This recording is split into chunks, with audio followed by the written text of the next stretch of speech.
So today, I get to wait for colored liquid to start dripping. There's like different fluted roofing panels, and they put a different color in each one. And if the red one leaks, they know it would be this one. If the green one, and he randomly putting different colors.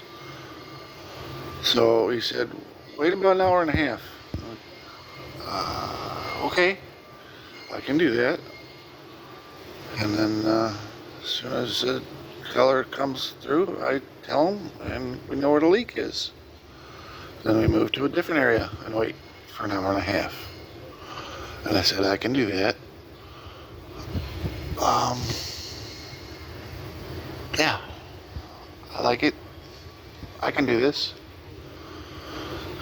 And that's what I'm doing today. Thanks for watching.